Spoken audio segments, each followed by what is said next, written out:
আসসালামু আলাইকুম গাইস, আজকে আমাদের নতুন ব্লগ। আজকে আমাদের ম্যাচটি হচ্ছে আমাদের ছোট ভাই কাউসারের সাথে। আহ, আমাদের পাশের এলাকায় আর কি, ড্যান্ডাবর। আর আমাদের টিমের নাম তো জানেন, ফাল্গুনী ক্রিয়া চক্র। তো মোটামুটি একটা ব্যালেন্স টিম। ছোট ভাইদের টিম, ওরা বেশ ভালো খেলে। তো পারফরমেন্সের দিক থেকে খারাপ না খুব একটা। তো ওরা বললো, ভাই আপনার সাথে একটা ম্যাচ খেলতে চাই, অনেকদিন ধরে খেলি না।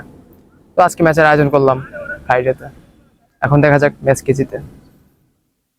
ম্যাচ শুরুর আগে আমরা পিচ নিয়ে গবেষণা করতেছিলাম, আলামিন ভাই, রাকিব, রাফিন ভাই এরা আর কি।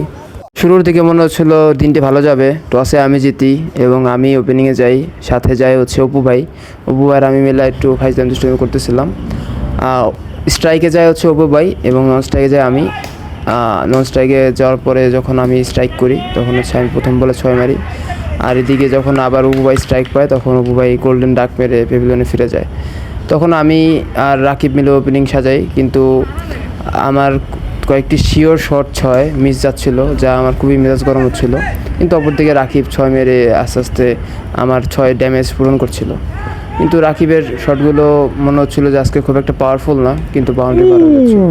আবারও দেখা যাচ্ছে আমি স্ট্রাইকে আসছি, কিন্তু আমি জাস্ট বারবার খালি বল মিস করতে করতে যখন আমার মাথা গরম হয়ে যায়, কিন্তু কিছুক্ষণ পরে আমি কাউসারের হাতে বল দিয়ে পেভিলিয়নে ফিরে আসি।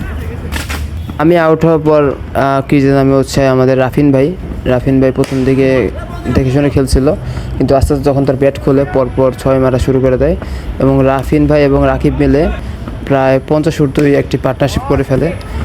রাকিবের 6গুলো কাভারের উপর দিয়েছিল, আবার হেলিকপ্টার শটও ছিল।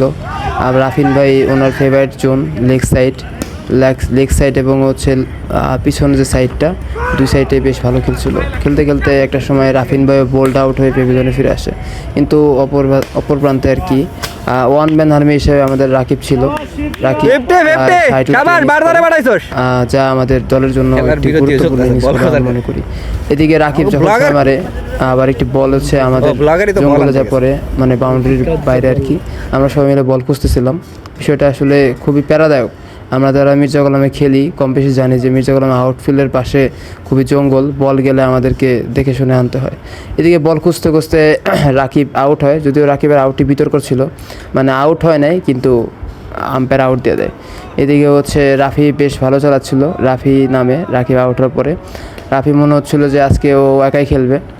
মানে আমাদের দলে আসলে পাওয়ার হিটিং ব্যাটসম্যানের অভাব নেই। রাফি যখন ক্রিজে নামে তখন আমরা খুবই এনজয় করি, কারণ রাফি খুব পাওয়ারফুল একজন ব্যাটসম্যান, ও খুব জোরে জোরে ব্যাট চালায়।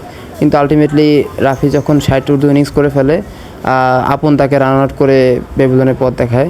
কিছুক্ষণ পরে হচ্ছে আপন নামে এবং প্রকাশ নামে, আপনও হচ্ছে ক্যাচ দিয়ে আউট হয় এবং প্রকাশ নামার কিছুক্ষণ পরে আবার নামে আনিস ভাই একটি 4 মেরে আমাদের ইনিংস শেষ হয়ে যায়। কিছুক্ষণ বিরতি দিয়ে আমরা দ্বিতীয় ইনিংস শুরু করি। আমরা 14 ওভারে 214 রানের মতো টার্গেট দিই জিসান, কাউসার ওদেরকে। জিসান শুরুর থেকে বেশ মারাত্মক ব্যাট চালাচ্ছিল।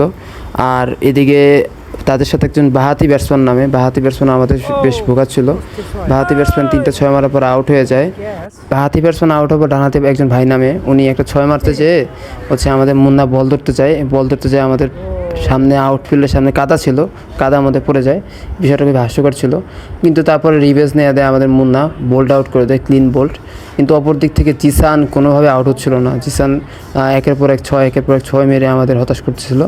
আর জিসান প্রায় 70 একটা ইনিংস খেলে ফেলে। কিন্তু মজার বিষয় হচ্ছে আমি যখন কিপিংয়ে যাই কেউ আউট করতে পারতেছিল না, আমি কিপিংয়ে যাওয়ার পরেই জিসান আউট হয়ে যায়। তো আলটিমেটলি আমরা ম্যাচের মোমেন্টাম নিয়ে ফেলি। তো কাউসার আউট হয়ে যায়, আবার হচ্ছে একটা ছোটো ভাই ছিল সে আউট হয়ে যায়। কিন্তু ওয়ান ম্যান আর্মি হিসাবে এখন যে যাকে দেখতে পাচ্ছেন তার নামটা ঠিক মনে নেই, সে খুব ভালো একটা ইনিংস খেলে। কমলা কালারের গেঞ্জি পরা যে ভাইটি 6 মারছিল, সে লাস্টের দিকে বেশ মানে ম্যাচটা মোমেন্টাম নিবে এমন একটা ভাব, কিন্তু সেও আউট হয়ে গেছে। পরে আমরা ম্যাচটা যখন আমাদের হাতে চলে আসে তখন রাফিন ভাই, আলামিন ভাই, রাকিব, আমি সবাই মিলে স্পেল করি। আমার স্পেলটি ছিল হচ্ছে একেবারে 3 রান দিয়ে আমি আমার স্পেলটি শেষ করি। আস্তে আস্তে রাকিব আবার বলা যায়, সবাই বেশ দুষ্টুমি হাজলামি করতেছিলাম, কারণ ম্যাচটি আমাদের হাতে চলে আসে।